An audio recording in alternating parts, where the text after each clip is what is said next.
Am I audible?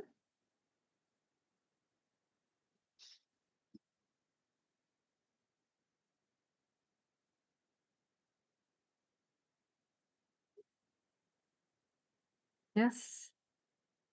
So when we do the online meeting, I need your feedback, right? To make sure. Okay. Okay, thank you. Okay.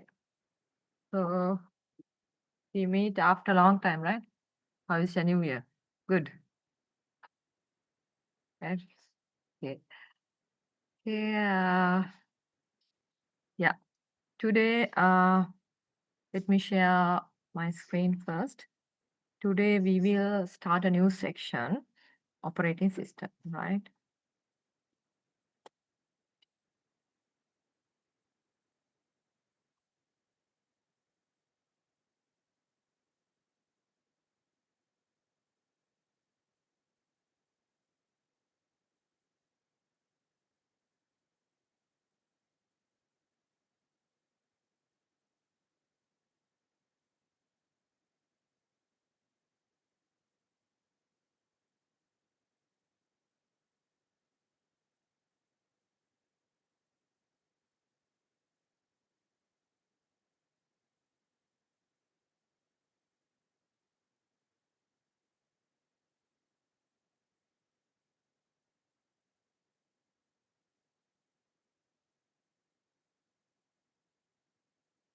Yeah.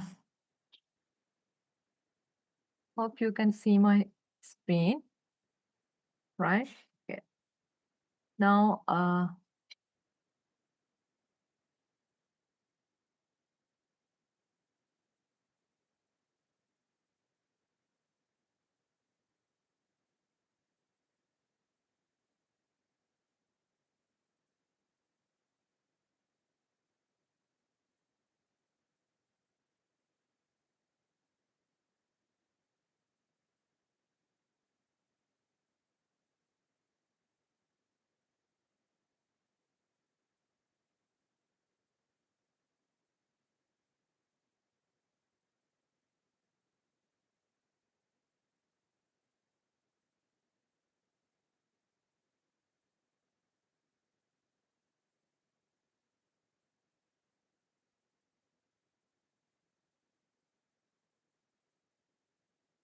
right. So, so far, like we have completed 2 areas, right? So at the beginning, you can't hear me. Please let me know, right? Okay. So at the beginning of our module, I explained you that this course mainly have 4 sections, right? So we have completed 2 sections. Now today we start new section called operating system, right? So in the previous sections, we have learned how hardware components are designed and organized within the computer in order to provide the in order to provide more efficient computational power, right?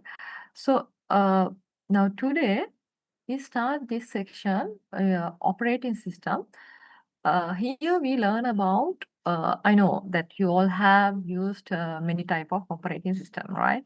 So with your devices, definitely you might have installed the operating system. Anyway, even you have not get a chance to install, you definitely deal with the operating system, right? So our focus is how this operating system provide the services that you are enjoying right now, right? How does these things are managed? So that is the main task, main objective of this section, right? So mainly today I will discuss about what are the features of an operating system and what type of operating systems are available, and again what are the properties that the operating systems typically have, and in advance we will learn process management and also we start CPU scheduling algorithms, right? So we will have couple of CPU scheduling algorithm. Today I will do two of them, right? Okay. Um, so now let's see what is an operating system, right? So when we learn in the previous section, we discussed about the von Neumann architecture, right?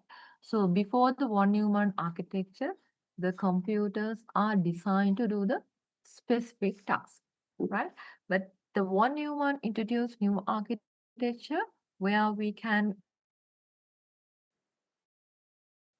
have the stored program to instruct our hardware component so that we can have the generalized computers, right?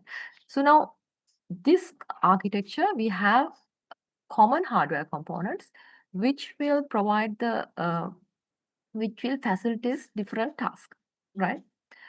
So then what happened, like now we have the general hardware components, right? Not a specific one. We have general hardware components, but we try to do different. So it is possible to do different tasks based on the non-human architecture. But the problem is now we have to manage all these hardware components with our program, right? So our program is not only focused on the specific task, it has to also focus on the all this managing the memory, CPU, all this stuff, right? So this is not easy. So now what we move forward was like having separate program, what we call as operating system, which will have which will provide all the infrastructures needed by the upper layer of software components, right? So if I let me draw and show you, so we don't have chance over here to draw, right? Wait a second.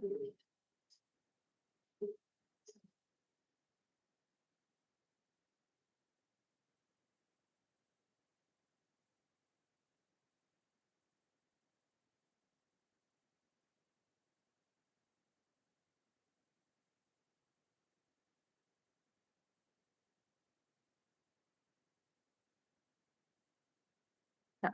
So it is like we have some hardware components, right? So which is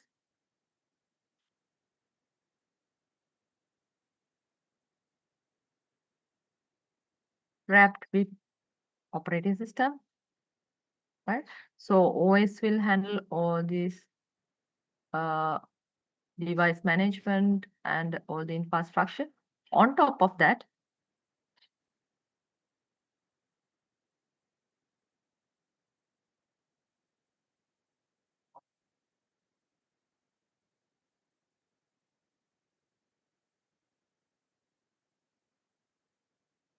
we have our software applications, right?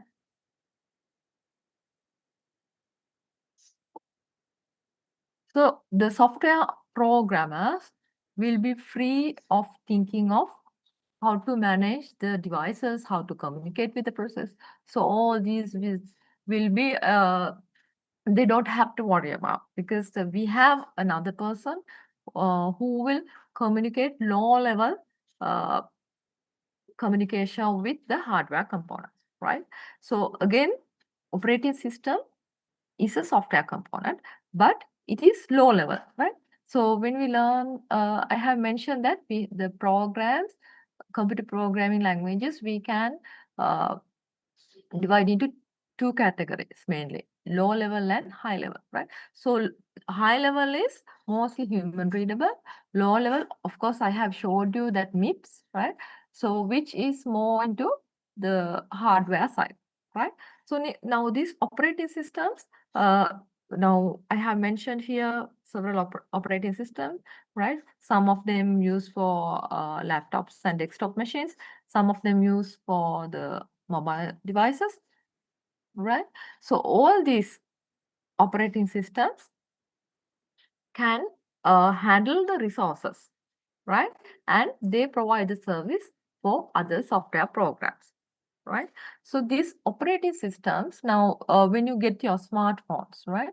So you get updates, right? So with the updates, they increase the capability of your device, right? So the now each time when they release new version or new version, so you will get more features in your OS, right, in your device. So that is independent of the applications that you have installed within your mobile phone or desktop, right?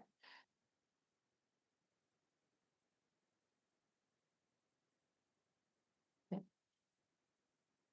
So mainly we have this Windows and the Linux, Ubuntu, right? So this iOS, Mac OS is for the desktop computers and the iOS for the mobile devices. So Windows and Mac products are the commercial, right? But the Linux products are open source. So they even anyone can uh, add code and edit, right? You know, open source, like it's a community project. So so with the Linux itself, there are a lot of Ubuntu and Fedora. Likewise, there are many products, right? So we have range of operating system available right now, right? So each, if you have used, uh, of course, you have used the Windows. Other than that, the Linux or Mac OS, you might notice that how it differs, right? So some operating systems are rich in user interfaces, right? So some are rich in some other type of things, right? For example, if you take the Linux operating systems, they are not very much user friendly like other commercial products of this Windows and Mac products, right? So, but they are very good at security because that it's community project. So there's very less chance of attacking by some strange programs, right? So we know when the security issues comes, when strangers try to destroy the program, right? So you might recently remember the case that happened with the Microsoft. As I remember, it is last year, right? So since there was an issue with the Microsoft operating system, the many harbors and the airports stations were couldn't operate, right? For as I remember, a few hours or one day, right? So so there are some threats could happen with commercial products, right? Because and some outsiders could attack their program. But the Linux operating systems, they are very much into like very high security they have, right? Because it's a community project. The, there is like a very rare chance of getting hacked or attacked by the some other strange program, right? Also, now all these operating systems do device management, right? So the our machines, right? When we install our operating systems, it has to handle so many devices, right? So many hardware components. So this could be some external devices like input devices, output devices, or it must be, it could be some internal devices, right? So we have learned that there are data bus and the CPU, memory. Likewise, there are so many things within our laptop, right? So all these devices are managed by the operating system, right? The, also, now we know when we execute programs, right? So these programs are loaded to the memory, right? So we have very limited memory, right? So here, what do I refer as memory is RAM, right? Our working memory. So this working memory is limited, but when we want to execute a program, we must bring it from secondary storage to uh, this our working memory. So when it is executing, since there is a limitation of this memory, we have to handle that, right? So the operating system do the memory allocation and the memory release. All this will be done by the operating system, right? Apart from that, the operating systems are capable of power management, right?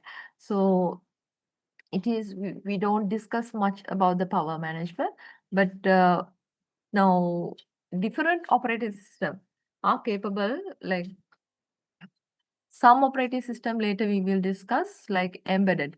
So they like we don't have to connect through the some AC device, some direct power, right? So they even can work with battery power. So they are capable. We can design operating system so they can manage the power, right? And the other thing is process management. So this process management we will discuss in detail in the couple of slides. So I will, for the moment, I leave it and we will move to the next slide.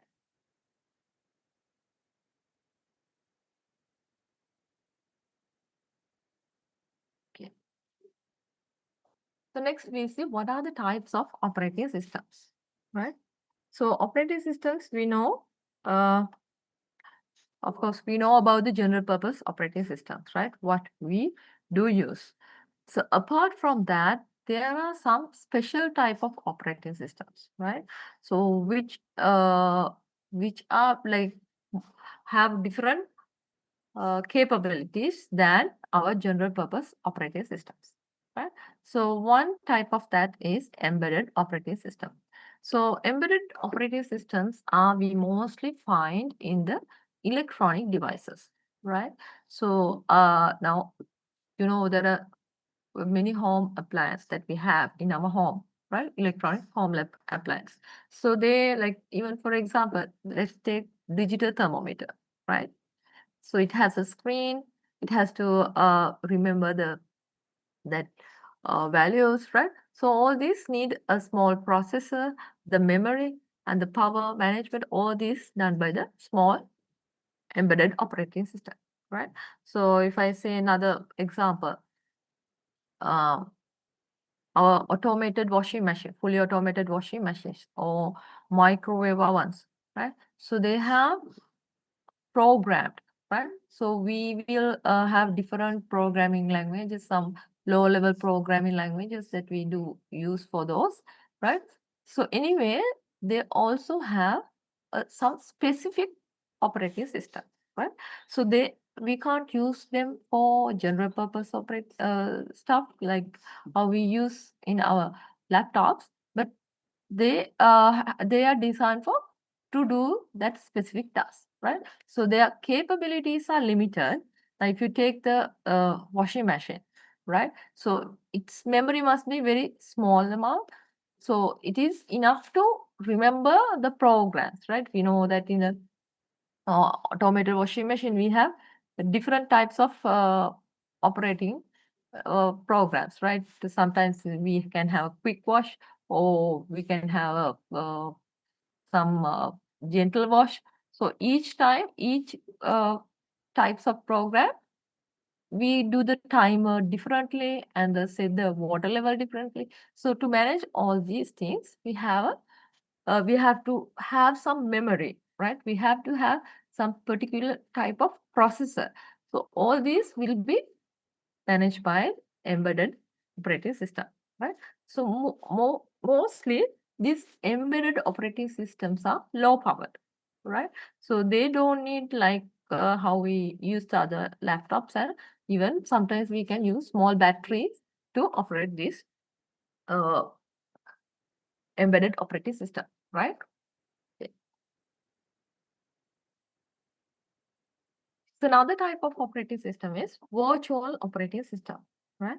So the virtual operating systems are like, now literally it means that something we use which is not physically exist, right? When it comes to virtually.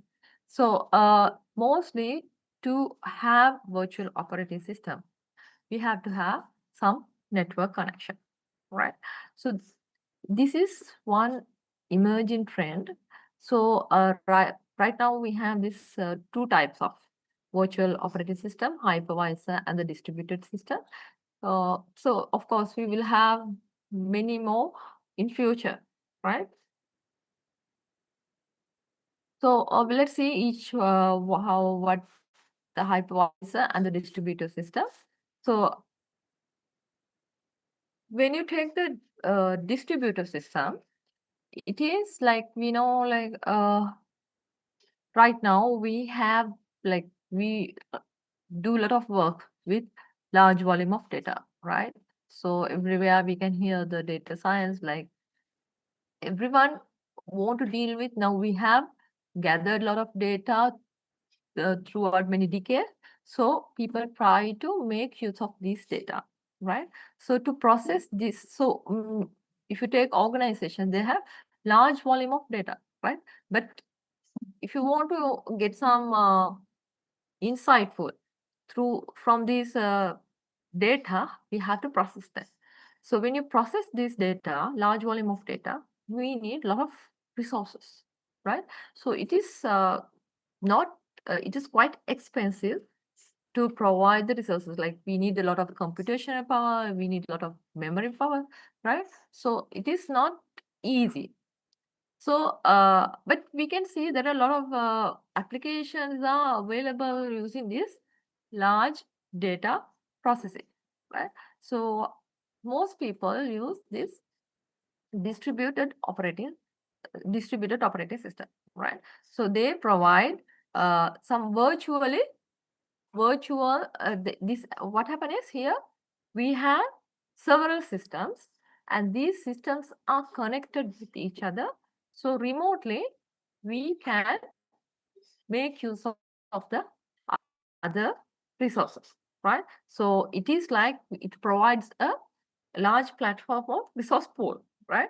So we can through the network we can utilize the large pool of resources, right? So that's really helps to process large data volume, right? Okay. So hypervisor is it is a different type of operating system where that, for example, if I say now sometimes ago, organizations have many servers, right? So they have servers for different purpose. Some servers for their email, some servers for to deploy their web applications. So likewise, they had maintained several servers, right? So because we needed these different types of servers because different operating systems were compatible with different applications, right? But with the hypervisor, we can virtually have different OS in the same system, right? So we call this as the image of OS, right? So we can install the image of OS in the same system. So it can hardware components, we don't have to have many hardware components, right? Instead, we can manage it with the same hardware component, different virtual OS, right? So even now our computers, right? So we can uh, install virtual OS, right? Okay.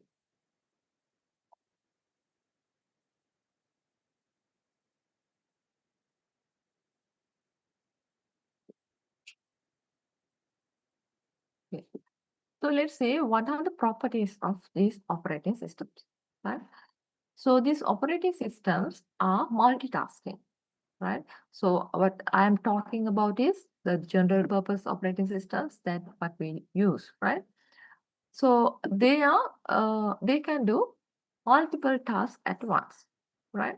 So we feel like it does multiple tasks at once, right? So while I am while you listen to this lecture, you might be uh, doing some other reports, or maybe you do some other task, right? So you are able to do, right? So the operating system provides the facility to do multiple tasks, right? So even though like we see this as multiple tasks happening concurrently, same time, the reality behind this is this operating system has divided the time, the CPU time. We know that if a program to execute, we need the CPU time, right? So the CPU is the one who can uh, execute the instructions, right? So how we can like of course we have not only now single core CPUs, we have dual core and quadruple. Likewise, we have multiple cores with our operating system. But more than that, we have many other applications, right? So advanced, we can open even 10 applications, right? So how all of these applications work simultaneously, right? So anyone knows the answers? So I would like to see your answer in the message box. Yeah.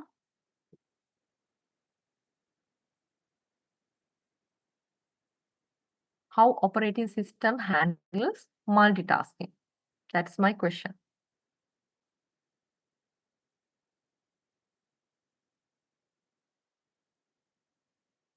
I hope everyone is up, not sleeping. Okay.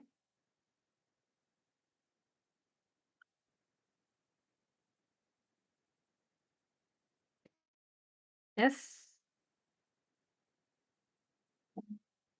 No idea. Okay.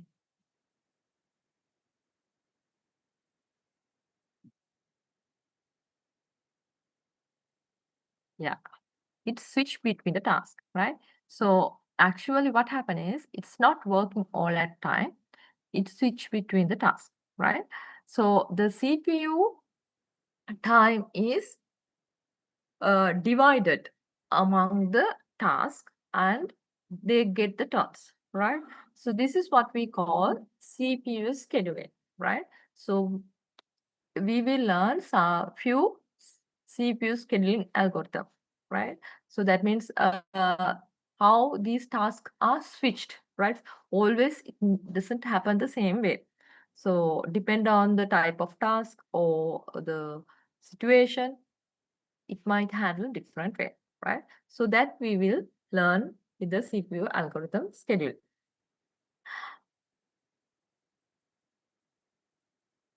Now, actually, at the early stage of operating system, they were not able to handle multitask, right?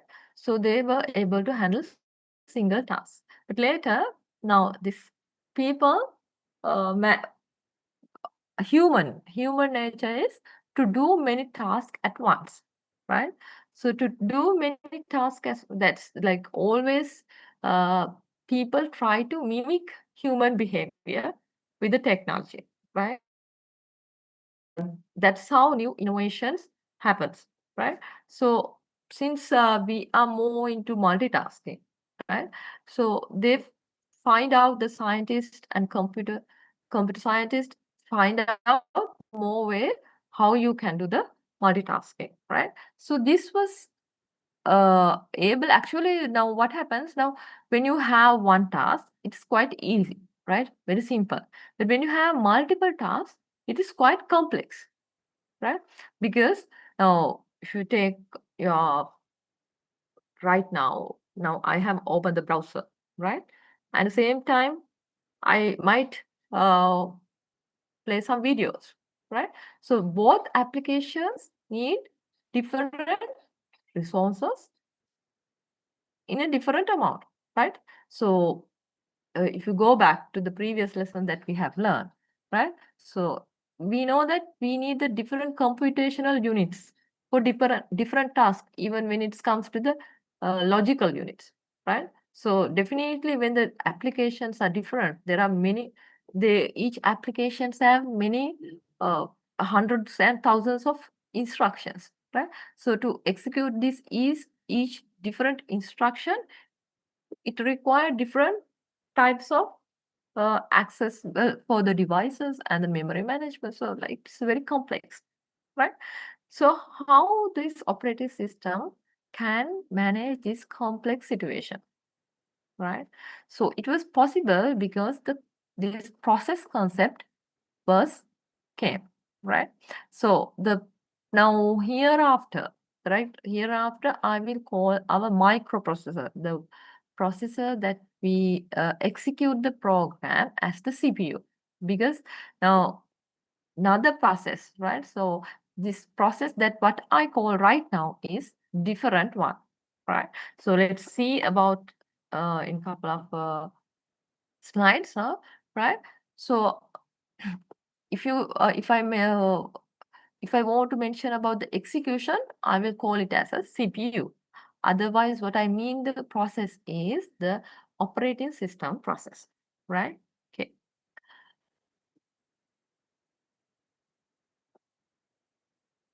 So also now these operating systems are capable to handle multi-users, right? So it can handle many users at once, right? So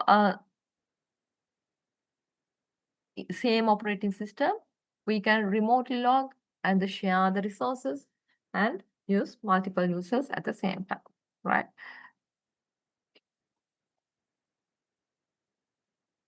Right. So next we move to the process management, right? So we will uh, we will dive into this process management in this discussion and the today lesson and the next lesson as well, right? Because the processor is this CSS process, right? Is very important concept with modern operating systems, right? So early operating systems were not able to handle multitask because they didn't have this process concepts, right? Now we have like very sophisticated operating system, right? So that's all because they are the fundamental is this type of uh, concepts, right? Okay.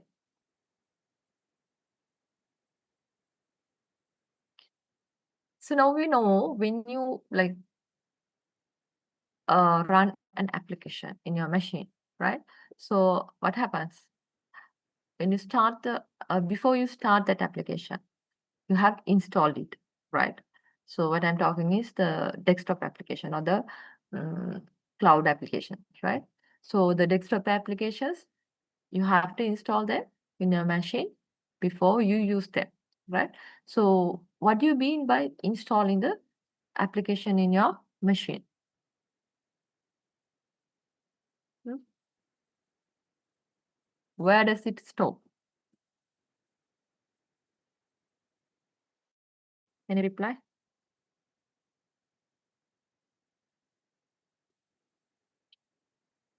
Memory. Which memory? So we have discussed several memory.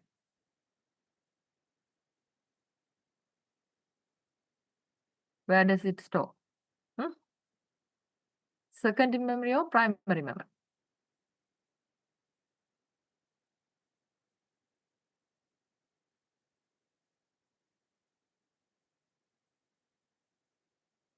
Secondary memory, yes. Okay. So good. Now when you install an application, that is that we permanently keep it in our device, right? So that means we download and install. So that is in the our secondary memory.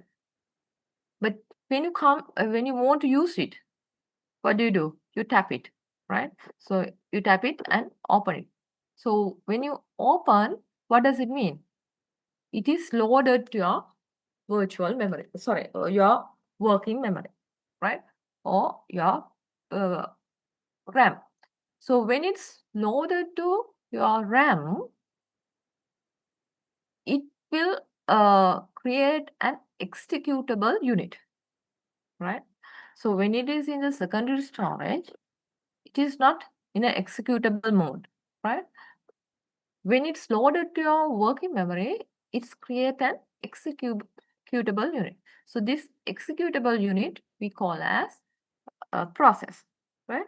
So this process, you say this process, these processors, uh, the processes when you run the program, when you open the program, the process is created, right? So when you close the program, the process is killed or the process is died, right? So this is exists only when the program is executed, right?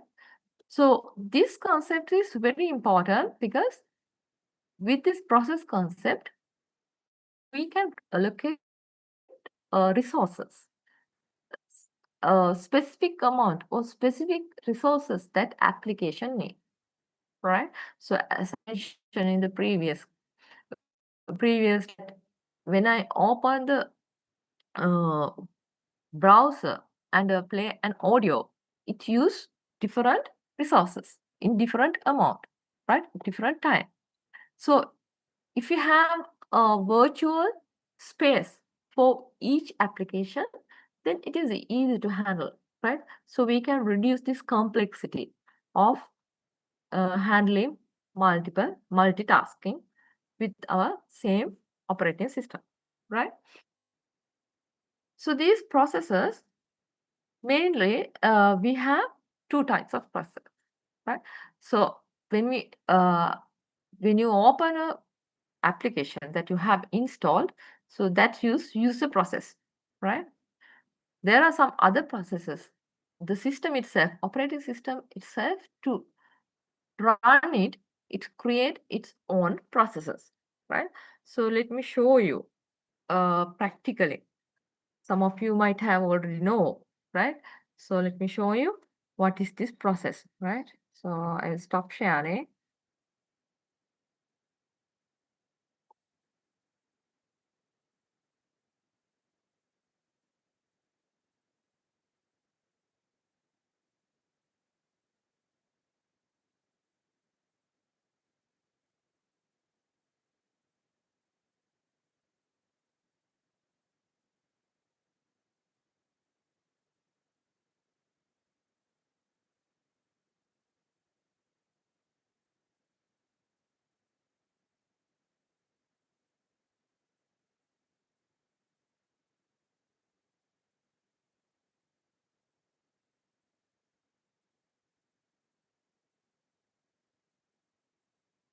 Um,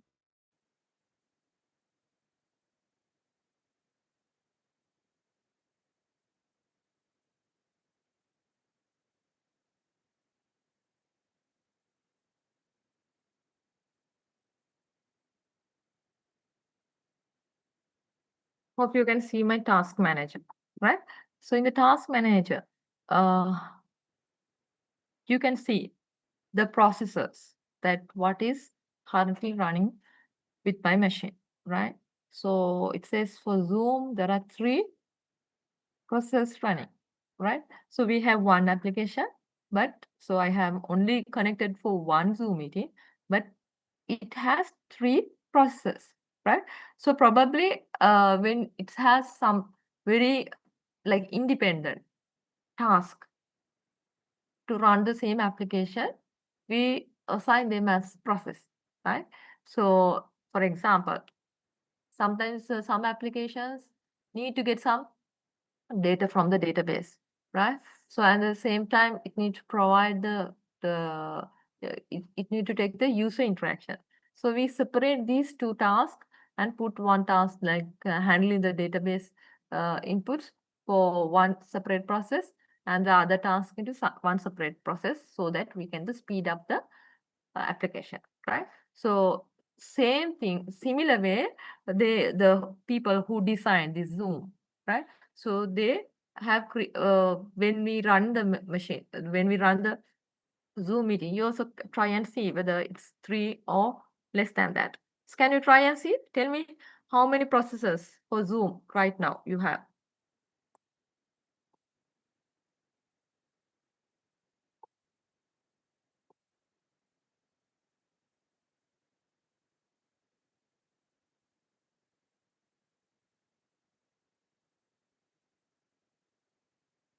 Okay, I will upload the presentation to the Moodle uh, after this session is over.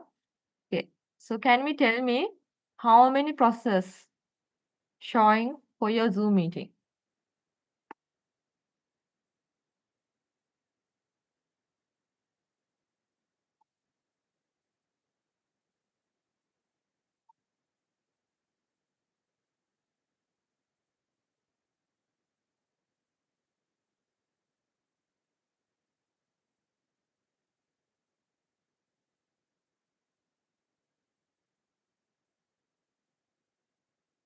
You don't have any process in your task manager for Zoom.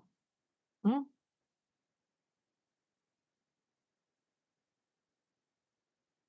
Anyone?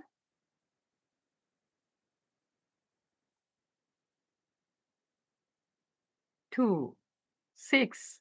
Okay, right. So anyway, it seems like it is more than 1, right? So what does it mean, right? So even though we run one application, so for that one particular application, there are more than 1 processors might be using, right? Okay. So someone has shared this. Let me check. Someone has shared the screen.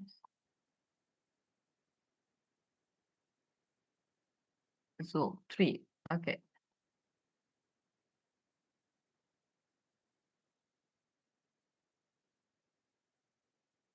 Right.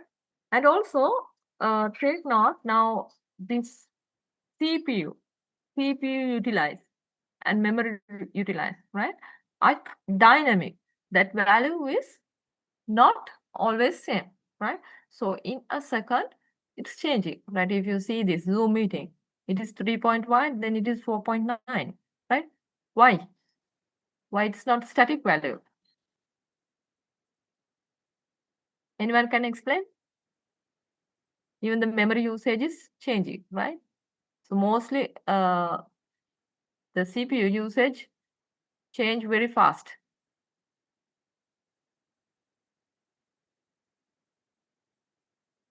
Who can explain that?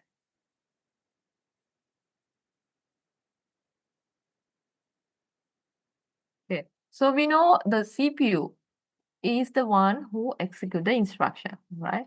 So now when you write a program, right? So even the Zoom is, or this web browser is again a computer program, right? Something similar that you do your programming, right? But it is very lengthy and complex programs, right? So when the CPU execute each line by line, right? So it's need different CPU usage for different instructions, right? So that's why it is dynamic value, always not the same, right? So we have discussed this in the previous classes, right? Okay.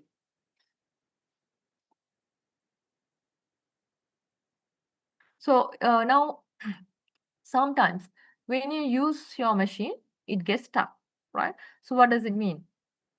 Now, definitely when your machine is on, there are multiple processes running, right?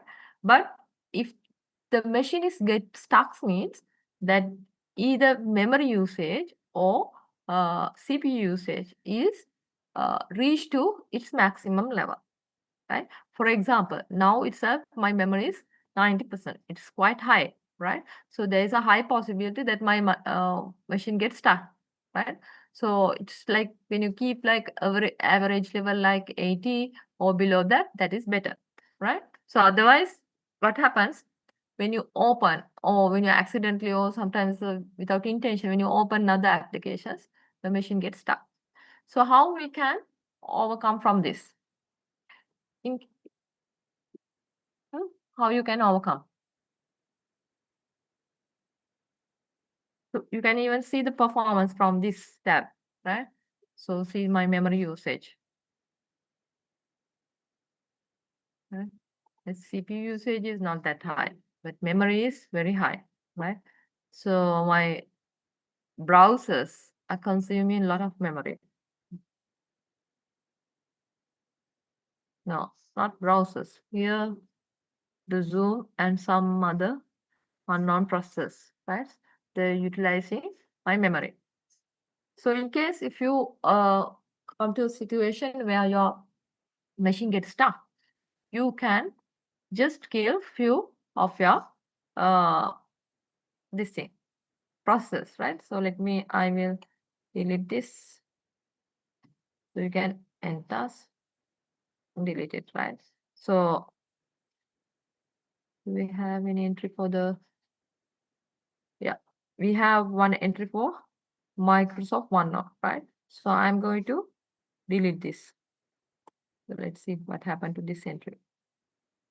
Yeah. So that entry disappeared, right? So that means that process is killed, right? So when you start a new application, a process is created and that entry will be entered into this task manager, right?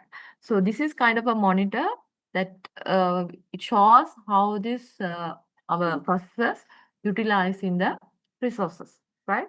So we can so it's very useful whenever we want to have idea how it works, right? Okay.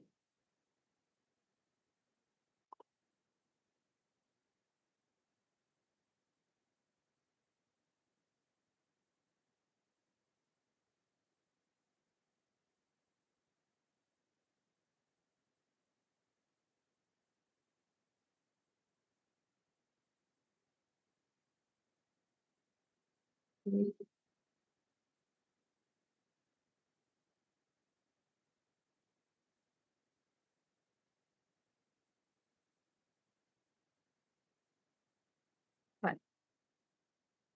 So now we know every time when you try to execute a program, a process is created, right? And when you want to close the program, it is killed, right? But this process has more states than this creation and the killed state, right? So we call this as a process life cycle, right? So like other life cycles that we have learned, it have many other states within this creation and the death, right?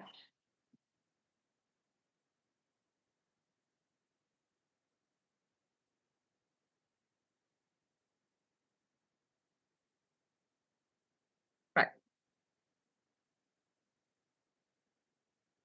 So mainly there are five states in any typical process you'll have, right? So first state is creation. So we call it as new process is created, right? So when it is killed, we call it as terminated, right? So in between, there are three other states, right? So now we know our machine, when it's running, there are many processes executing. Now, even though we open whether it is less number of uh, applications that you open or higher number of application, regardless of that, our resources within our machine is limited, right? So we have to share these resources within our process. So for that, we have to have some mechanism, right? So our program, our process should send to the execution, right? So every process is trying to get the execution. Now we said that our computers operating systems are multitasking. So multitasking is switching in between it's give the turns to each process, right? So when it gives the turns to each process, some processes have to wait, right? So some processes have to wait So that process we have ready queue, right? So we see what is this ready queue.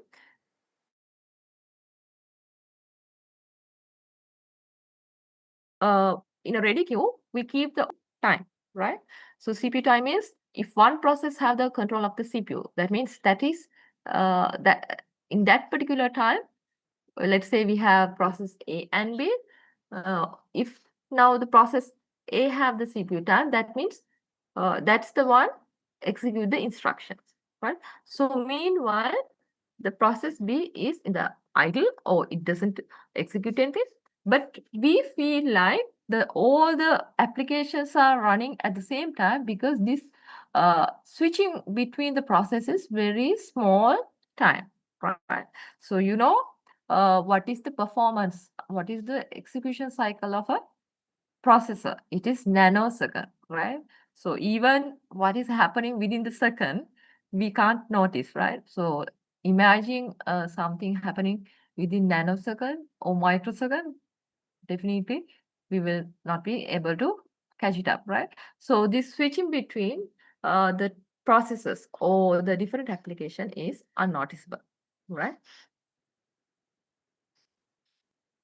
But the processes are waiting in the running queue until they get the turn to get the CPU time, right? So if a process is running, we call or executing the processor which has the CPU time right now, we call it is in the running state.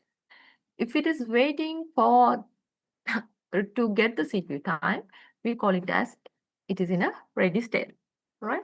So there is another states apart from all these states, that is wait states, right? So wait state is it is not waiting only for the not for the CPU. It is something it might be waiting for uh, user input, right? So we know when we execute our programs or when we mm, run our application, right? So we sometimes we need the user inputs, right? For example, we need the mouse click. We need some keyboard inputs to run our. So let's say you are in the web browser, you want to search something. So what do? You just type in your keyboard, right? So when you type from the keyboard, that's take as a user input, right? So last lesson, right? So there was very few people were attending uh, that lesson. We discuss how how the our machines handle the IO uh, inputs, right? So we discussed several mechanisms that use to handle the IO operations, right? So it is quite time consuming because IO devices compared to the our CPU, IO device access speed is very slow, right? So in perspective of CPU, waiting for user input is long time, right? So in that time, we will give our process to another, we will give our CPU to another process without waiting, right? So that's why we have some wait state as well, right? So in this wait states, when the something like uh, memory, sometimes we move some memory uh, blocks, right? From independent from the CPU. So anything that's happening with the process without accessing the CPU, we will put it in the wait state.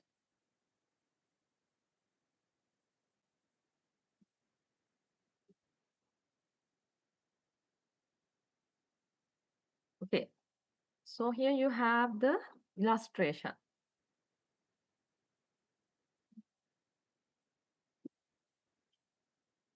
of how this process works, right? So it starts from the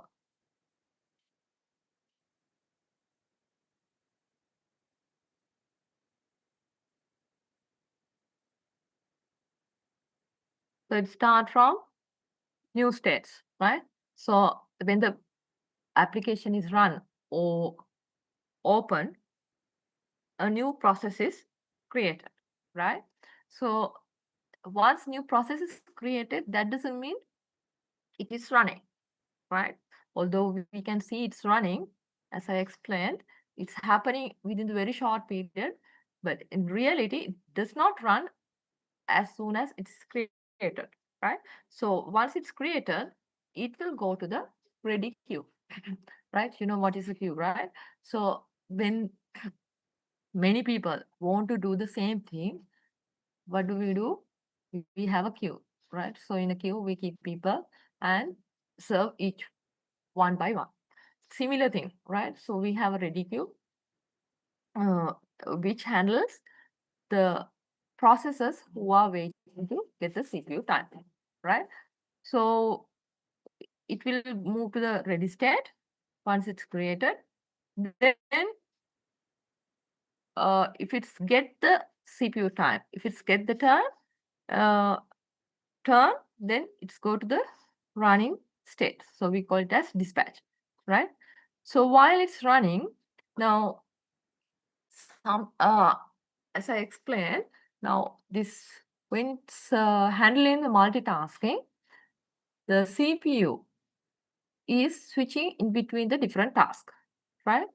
So sometimes you now let's say one to complete one particular task, one process takes 10 minutes, right?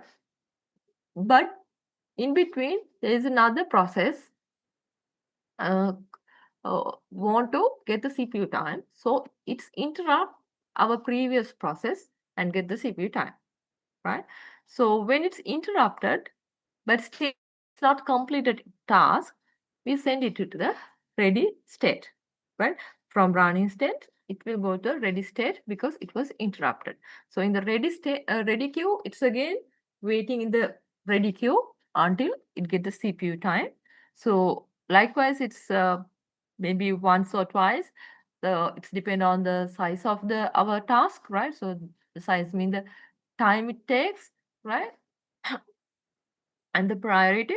Then once it's completed task, it will termination state, right? So that is when the process is exit from the memory, we call it's terminated, right?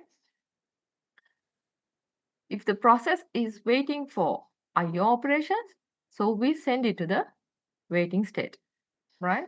So states uh, change in between, right? Depend on what's its next task, next instruction, right?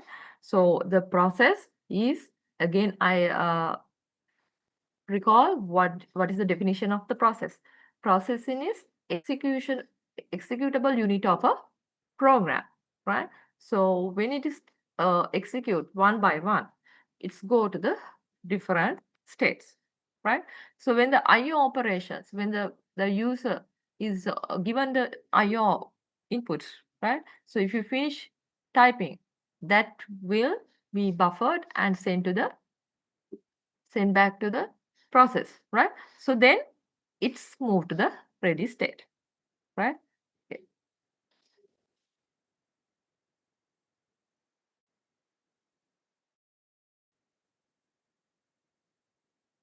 right. So is there any doubt what we have done so far? Any questions?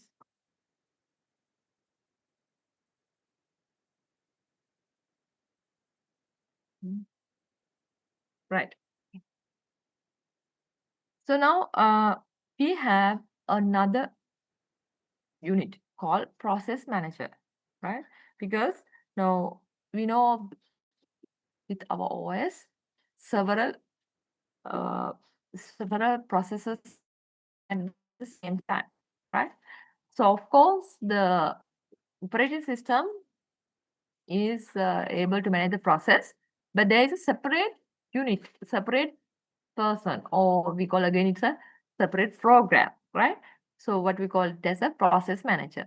So this process manager is the one who schedule and like give the CPU time and the memory allocation, everything for each on behalf of the operating system, the process manager will handle all these tasks. Right? Okay. Right. So, apart from the process, there is another concept called thread, right? And the thread is actually, how you can say, now to execute a program, we have to have a one independent unit called execution unit called process. Within this process, we have one thread or we should have one thread or multiple thread, right? So definitely there should be one thread, right? But there also could have multiple threads. Okay. So few minutes whether I can show you to practically how this thread is working in your machine. I think that would be more easy to understand. Okay. Uh,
Again, remember there was some application called process monitor.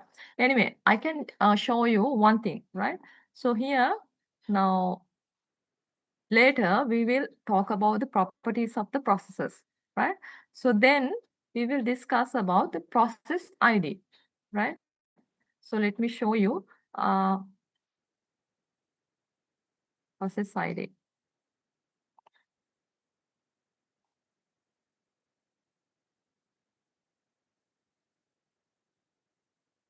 So you can see here the process name, right? And the process ID. Now this one shows only two processes, right? So one is explore.exe and another one svc host.exe, right? So both processes, you can see they have different unique ID, right? So this one is 8880 and this one is 15100. So likewise, every process, when you run the application, a process is created. When the process is created, a set of properties are assigned, right? So it will get a process ID and also it gets some memory allocation, CPU time. So likewise, it's a like different boundary, right? For example, let's say now in the school, right? In the school, we uh, we want to serve students in different levels, right? So they are different grades, different ages, right? So if you put everyone at one place, right? So let's say you put everyone, gather them into the auditorium and teach them. It's not practical, right? It's not productive, right? Because their requirements are different. So what do? We have different separated places, right? So we have classrooms. So we divide our school into classrooms. So in the classroom, we send the each age group, right? Also, we send the relevant teachers, right? So for the primary sections, we would send the teachers who knows all the subjects to teach for primary students, right? So when you go to secondary, we have to send the specialized teachers because that scope is high, right? So their requirements are different and their classrooms also looks different, right? So primary, we will nicely decorate, hang all the charts and all. But the secondary, we don't need like that much, right? So it's separate environment. So similar way, each program, each computation program need a separate environment. So with this process, what we do is we create a separate execution environment, separate environment, so that is independent from others. So we can serve it better, right? So that is the basic fundamental of the process concepts. So with this process, we will learn later more properties, right? So one property of any process is a process ID, right? Okay. So I was trying to show that the thread ID. So you can see here all the parent ID, process ID. Here, this TID. Thread ID, but it is not visible over here. I want to show you. So you will, when you see that, it's very understandable, right? Rather than conceptually think about that. So of a way that each process definitely should have one thread, right?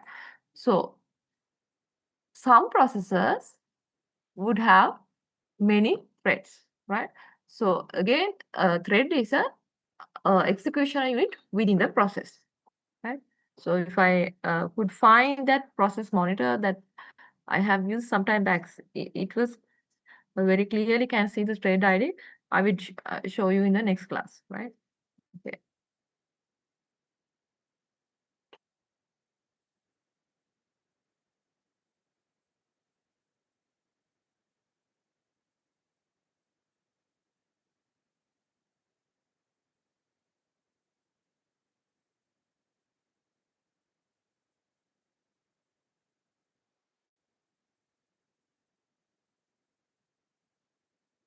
All right. Right. Okay. So now let's move to the CPU scheduling, right? So now we know the processors need CPU time, but when there are many processors, try to get the CPU, we have to have a mechanism, right? So we will keep them waiting in the ready queue if they want the CPU time. But how do they give how this process manager handle or how process manager allocate the CPU for each process is not always same, right? So it has several algorithms, right? Uh, Used execute to handle this situation, right? So when we go through this, you will understand why it's required not only one algorithm, right? Okay.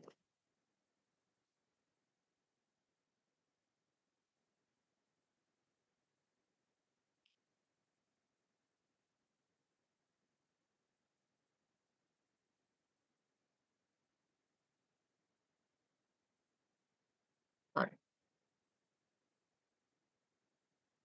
Okay. So mainly we will there are so many scheduling algorithms, but we will walk through first come first serve, shortest job, round robin, and priority scheduling, right? Today we will say first come first serve and shortest job, right? Okay. So when we discuss about the CPU scheduling, we need to know a few terms, right? So one is CPU burst time. CPU burst time is the time required for a process to complete its execution, right? So every process not need a similar time, right? So depend on its task, the time it required to execution is different. So we call this time as a CPU burst time, right? And also IO burst time. IO burst time is if a process uh, operations, right? Then that waiting time, we call it as IO burst time, right? Another concept is non-preemptive, right? Non-preemptive means now it's like this. Now,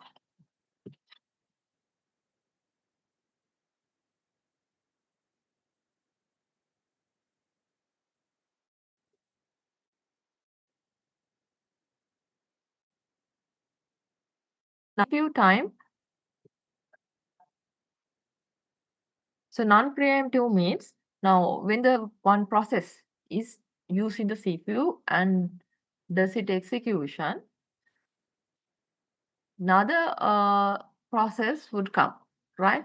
So let's say another process comes which is having a more priority, right?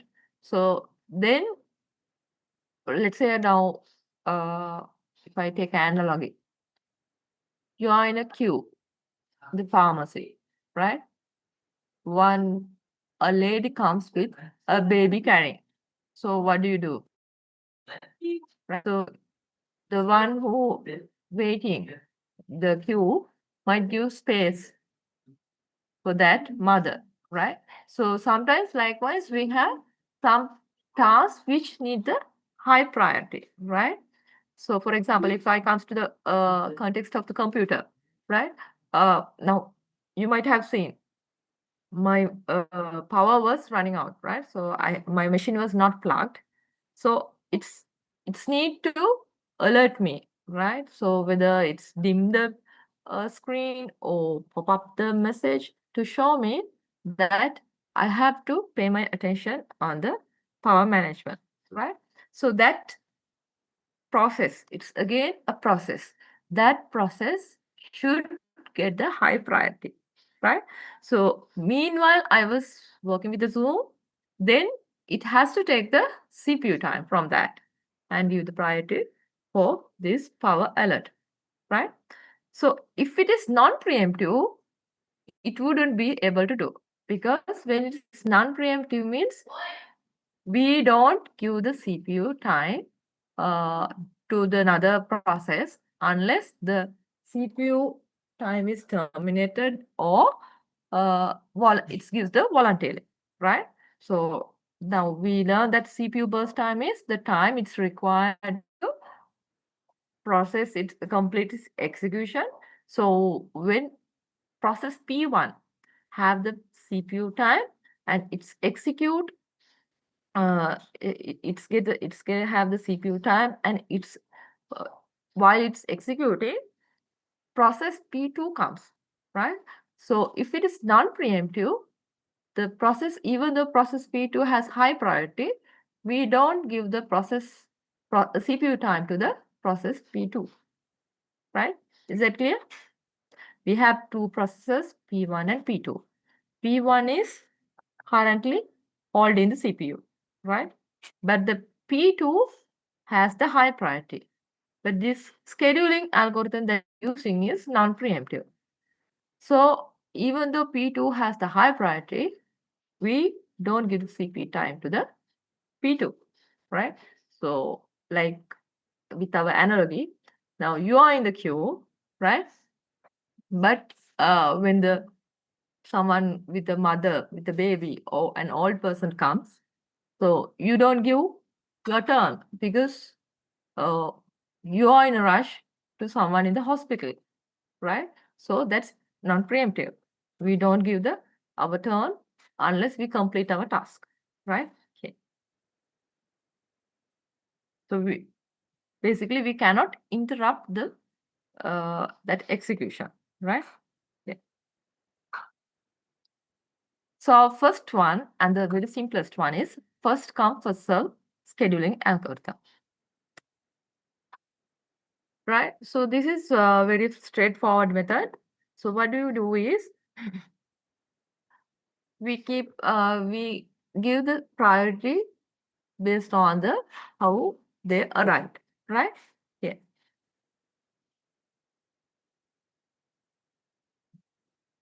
So with this illustration, you can see uh, we have 5 processes, P1, P2, P3, P4, P5, right? So these all the 5 processes are in a queue, ready queue, right?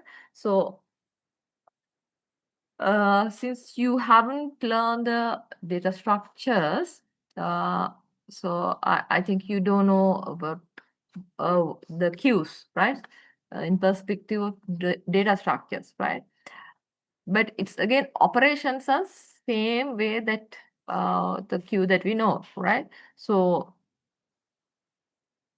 how it work is we have a head and a tail, right? So who is at the beginning, we call it as the head process, and the tail is who is at the back. So if a new process enter, it will connect to the tail part, and the CPU time is given to the head process, right? So when the head process is taken away from the ready queue, then P2 will be the head process, right? So likewise, every process will get the turn based on the order that they arrived, right?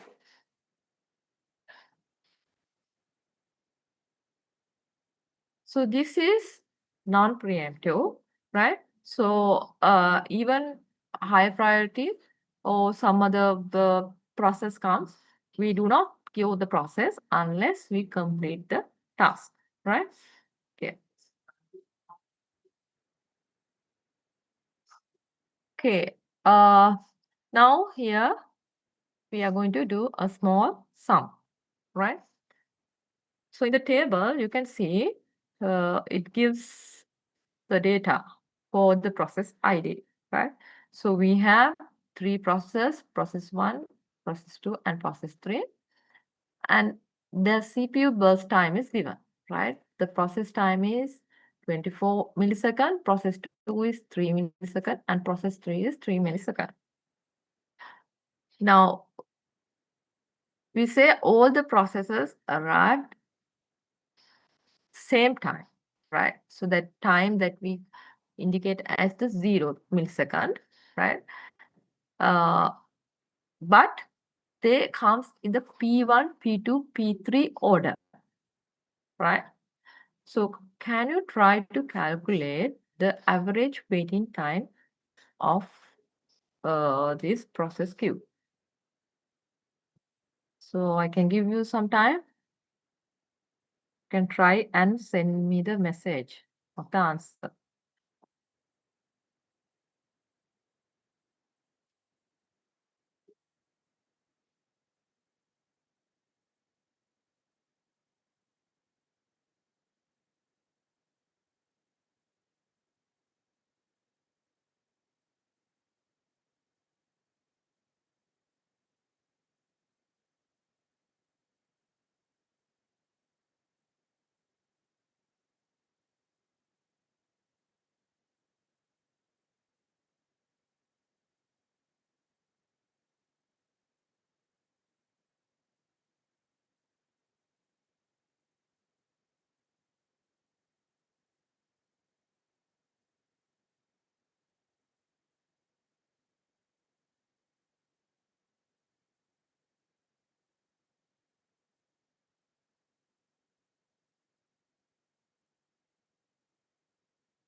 Okay, so we have received two answers, but two different answers, right? But anyway, let's see.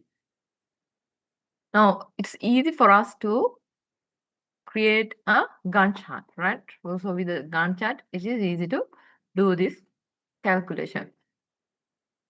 Now, here we had three processors, P1, P2, P3. P1 had the CPU time 24, P2 has 3, and P3 has 3, right? So all arrive at the 0 millisecond. So we start our Gantt chart at the 0th, right? And since the P1, it comes in the order of P1, P2, P3, we write the first one as P1, right? So P1 is 24 milliseconds. Then the P2 get the CPU time, right? So this is non-preemptive. So we don't get the CPU forcefully, right? We have to wait until the previous one, P1 finishes CPU time. Now P2 get the CPU time. So it takes the time from 24 to 27, right? So once it's completed, it will hand over the CPU to the P3. So it will continue until the 30 millisecond, right? So here we calculate the waiting time for each process, right? So the process P1 did not have to wait because it's arrived at the 0th millisecond. And since it was the first one who arrived, it get the CPU time, right? So its waiting time is 0. And P2, it's arrived at 0 second, but its time was 2. Sorry, it was arrived in the order of 2. So it had to wait until the P1 is completed, right? So P1's burst time was 24.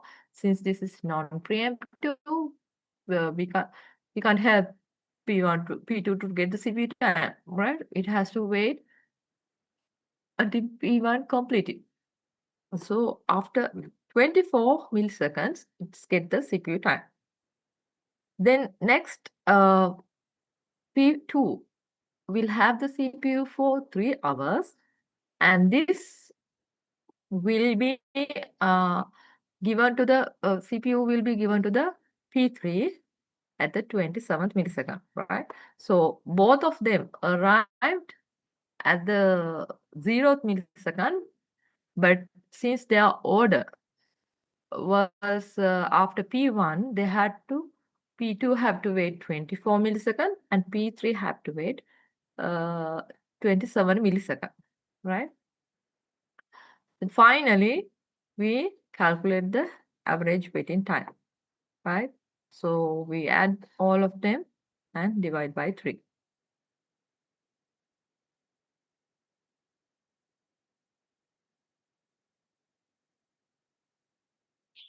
Right?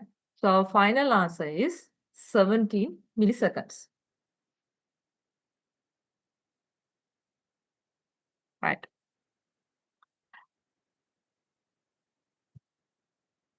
So now we do the same sum, but in the different order. Right? Can you try this? Now order is P2 arrive first, P3 second, and P1 third.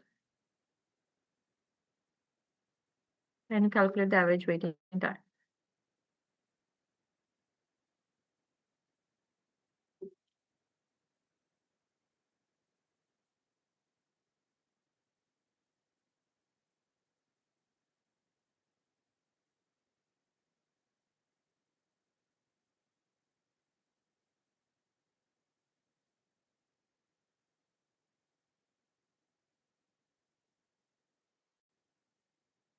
The order is P3, P2, and P1. This is the new order. It's mentioned.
So I draw a Gantt chart over here, right?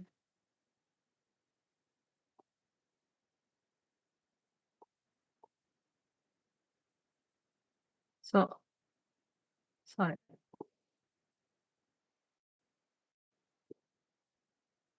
Yeah. So our order is P2, P3, P1, right? So P2 is the first one. So P2 takes 3 seconds, right? So we can write over here 0 and 3. I'm using my mouse, so I think it's very hard to read for you all, right? Okay. Uh, so we have 0 and 3, right? So this is for P2,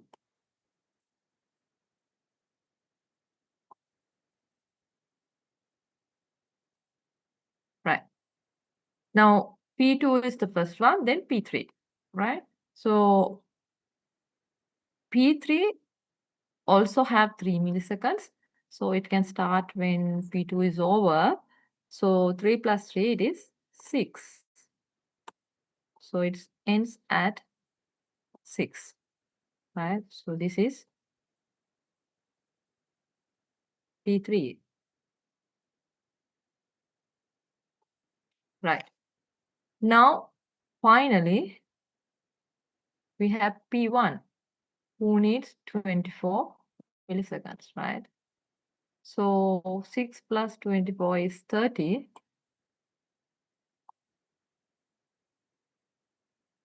So here it is P1, right? Now waiting time for P2 is 0, right? As soon as it's arrived, it start execution. The P3 arrive at 0, but it start at 3, right? So it has to wait 3 minutes, 3 milliseconds. Then P1 arrived at 0, started work at 6 milliseconds,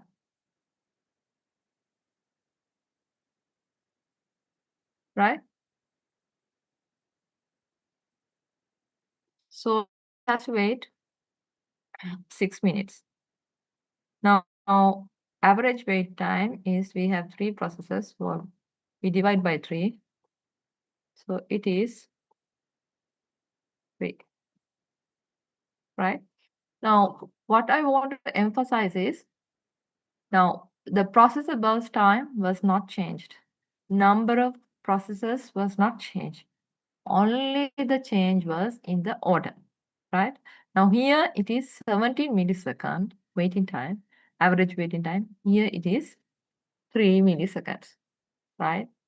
So imagine if a process which has 100 milliseconds arrived, and if we use the first come first serve algorithms, so what would be the average in time, right? So since this P2 and P3 are very small processes compared to the P1, right? So they can complete its work very fast. So if they get the priority, they can complete it and finish it, right? So now when you until you complete, you have to keep them in your memory, right? So it is memory allocated. So this is a kind of a uh, burden for the machine, right? So what we try to do is we try to like certain situation, the first come first service not appropriate, right? So see another way of handling this CPU allocation, right? So we call it as shortest job first scheduling algorithm, right? So here we discuss why this first come first serve is not suitable all the time, right?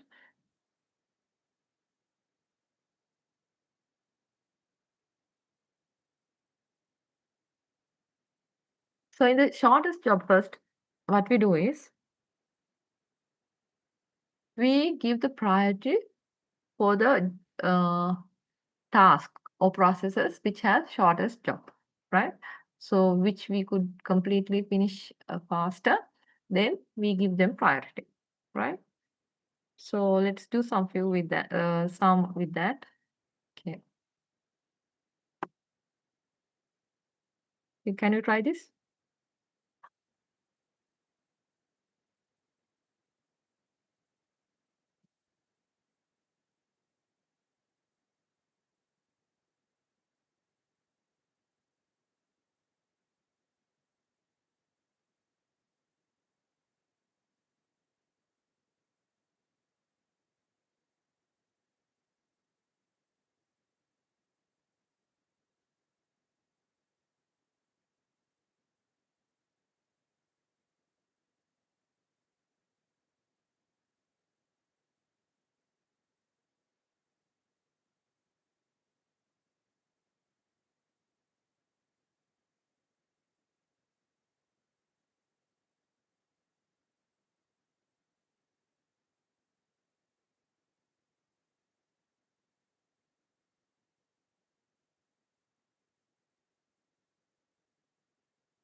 So,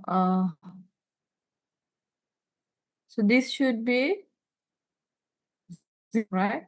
So they should be arrive at 0. No arriving time over here, right? So we discuss a question with arrival time later on, right? So since this is first time we do, first we just check with the burst time only, right? So here you consider the all arrive at the same time, right?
Okay, let's see how we can solve that problem. Right? So here we have 4 processes. Uh, we have 4 processes. The process P4 has the least burst time. Now with this algorithm, what do? We give the priority to the process which has the shortest burst time, right? So first we will execute the P4, right? So P4 get the CPU time. So it is 3 minutes, right? Then this actually this alignment is little away, right? So these 3 should come here and the 9 should come here, right? Okay. So anyway, the second one is P1, which has the least amount, that is 6, right? So it is P1. Then P3 and P2, right? So P3 needs 7 milliseconds and P2 needs 8 milliseconds, right? Okay.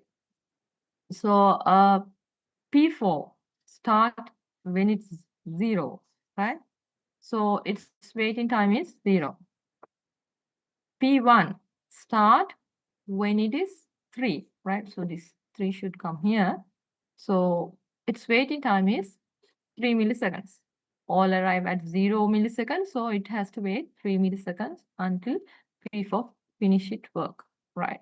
So this shortest job we can, of course, have preemptive and non-preemptive, but here in this question, we use the non-preemptive, right? So that means we cannot get the CPU time forcefully unless it's given to voluntarily or complete the execution. Now, P1 got the CPU time for 3 milliseconds. So it's complete when the time is 6 millisecond. Then,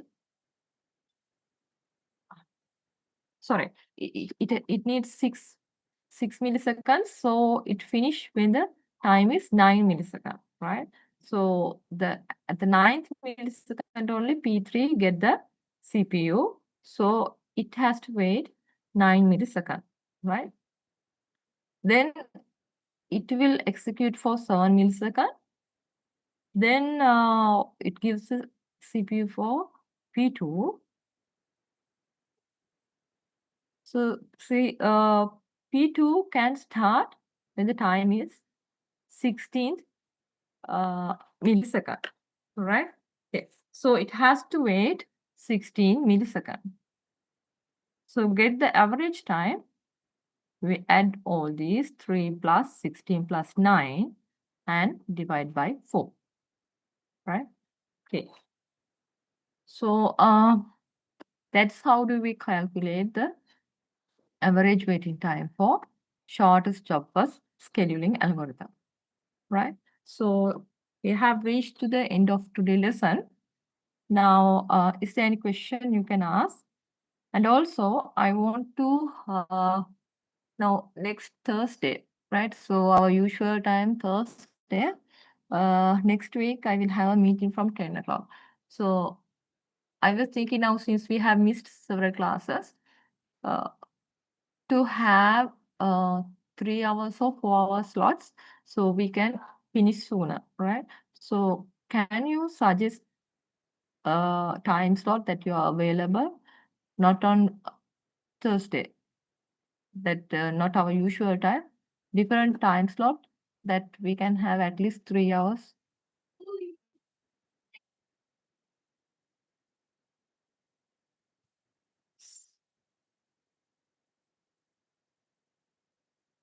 So rep is there? Who is the rep?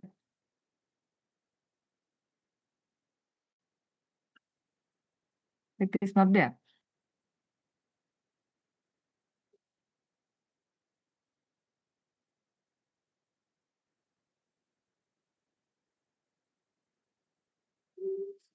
Anyone can suggest me a time?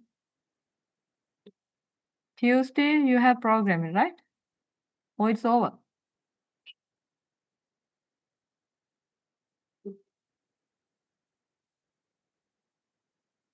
Any suggestions? No time. Fully packed. Hmm?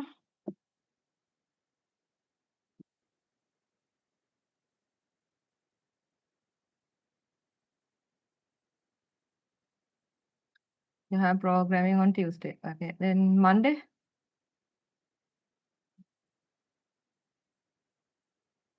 Or Wednesday?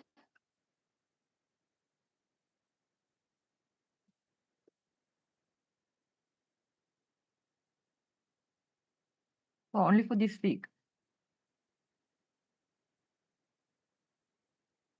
Stat and maths on Monday.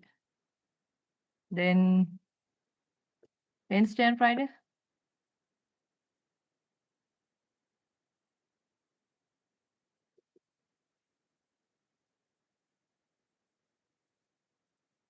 Hmm.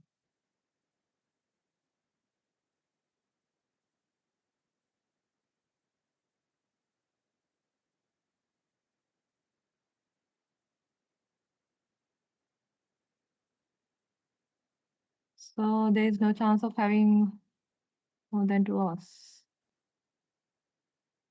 Uh, okay. Okay. Let me see whether if I found a recording of previous years for which is continue the rest. Okay. Today onwards, I will post it and take the next week session and complete it. Okay. So I want to finish the operating system by next week. We thought we could get some 3-hour session.